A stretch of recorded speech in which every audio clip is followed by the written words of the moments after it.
Oh dude, this thing is purring. A lot of y'all are saying that y'all really don't appreciate us using these big welding machines on the channel all the time, and you'd like to see something a little smaller. So I'm in the local retail store today. I'm gonna pick one up. Here we are. Looks like the cheapest one is gonna be this one here. Weld-Pak 90i Flux Core machine. And that means we're gonna grab some of this 030 Lincoln stuff that's in our 211 self-shielded Flux Core wire. Excuse me, you think you could help me out? I need to get one of these welding machines. Now, do you know if that comes with its own JB Weld or you have to buy your own? The package is secured. $319 for the Weld-Pak machine, 30 bucks for the wire, and then the 120 bucks is for the extension cord. At the gas station to get some provisions and some fuel before we head out there. Just a little bit of word from the wise. Before you go out there, test the equipment that you're gonna use, the way you're gonna use it out there. In this case, we had the small welding machine on a 100-foot extension cord. That could be a recipe for disaster.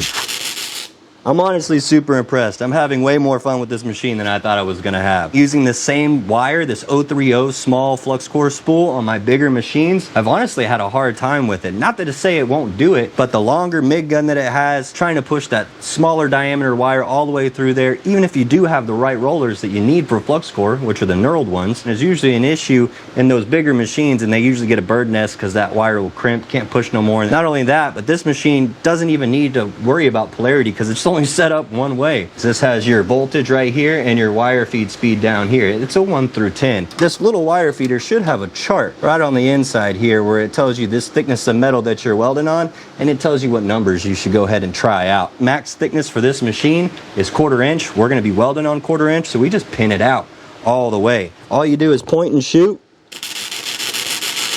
and you kind of play with that contact tip to work distance and find the sweet spot and just hold it, man. Slag-you-drag. So with flux core, we want to try to maintain a drag angle as best we can. And this thing is just absolutely humming. I'm super impressed with it. Now I'm confident enough that we can go out to the trailer, see what work is left to be done on it, and knock it out with this little guy here. So this is the trailer in question right here. Was bought by the customer for really cheap and had just a few blemishes that needed fixed. Now I said I'd been out here before. You could tell by my little scrap pile there what needed to be done. These railings on the side needed to be cut out and fixed on both sides and both of the rears. The latches on the toolboxes were missing or busted up, so we got some of these nice pressure fit latches here on there and welded in, and it wasn't until after that I put the latch in and see how the door lifted up did I realize that the hinges were bad. I didn't have any hinges to replace the ones that were on it, so I had to come back later. This setup, what we got in front of us, can take care of those same problems. You don't need to spend that much money getting started in order to make a buck. Full transparency, the customer is being charged $600 for all of the repairs, and we could have definitely done everything with this little welder here. We got our PPE, and then we've got a few hand tools that I never go without, like a everything 16ths wrench. We got us a hammer. We got a file, cut and grind wheel. We have our flap wheel, of course our angle grinder as well, cut-off wheel. Welpers are just nice because they're pointy and they have different things to grab and cut. I don't think that we need to do a whole lot with these hinges, but I will say that they're going to be kind of hard to get to with all this angle iron in the way. The main point of this is we've got everything set up to do a $600 job when all we spent was, well, you know what I spent. Right, this one here, I think I can lift up, and it's missing a hinge, so I can just slide that one out. Ooh, they welded both sides of those things. Gotta bust this back hinge off, clean some stuff up. These hinges are some long boys though.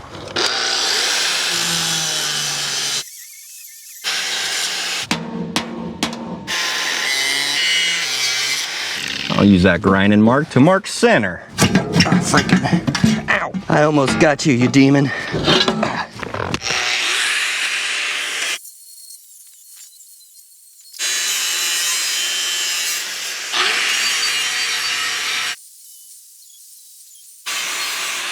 Now, how I'm gonna do these bullet hinges is tack it right in there. A little paint, a little rust. What's that amongst friends? Oh, dude, this thing is purring. We're gonna try to match the distance with our finger spacers. About right there. Even myself have been sleeping on this self-shielded flux core process for the fact that it's so versatile, so easy. There's no gas involved. It welds all positions. This is a multi-pass filler metal. See if that hinges. No, it's just pressure fit really tight. Did that help any? A little bit. Well, let's learn our lesson from the first one and go ahead and scooch that forward. That looks like a good spot. I like that. Same direction, about the same distance. His only request is that the doors open, close, and latch. And now we got them all tacked in there. Now for the fun stuff, we can weld. All right, let's talk about gasless flux core. It really doesn't get a lot of love in the welding community, but here's the deal. If you're just starting out and you're trying to turn welding into a side hustle, this is one of the best bang for your buck ways to get started. This was actually very similar to the setup my dad bought me back in 2010 as my first welder. However, I never got a lot of use out of it. I thought it was because it was a cheap POS, but in reality, I sucked and I didn't understand really how to use it properly. Fast forward to today, I feel stupid not using this for simple welding solutions like fences, gates around gated communities and apartments, so many different types of trailer repairs, boat, RV, big ones, small ones. Could be great for any small shop, but even better for all the light duty field welding out there. Take it from me, don't sleep on those little cracker box welders and wire a flux core because it's worth its weight in gold. You know, they say hindsight's 20/20, and bringing my entire trailer and fabrication, the Ranger, everything was overkill. Now, don't get me wrong, it's nice to have those variables to be able to control, but it's not needed to do this type of stuff. All I needed today was an angle grinder and a little wire welder, and we were able to achieve what we needed to accomplish. Some of the stuff I already did before, there was an ugly weld that I went ahead and ground off, and just to see what a multi-pass weld in the vertical position would look like, this little wire welder did the dang thing, man. It looks good. These welds look really nice on the hinges back here. Got one little bug hole back here, but we're welding over paint, we're welding over rust, barely any prep on this stuff. And you know what? The door, they open, they close, they latch, exactly what you would want them to do. I think this definitely shows that you don't need to invest in so much money right off the bat just to make a living. You can get everything done with a little wire welder. We'll see you on the next weld.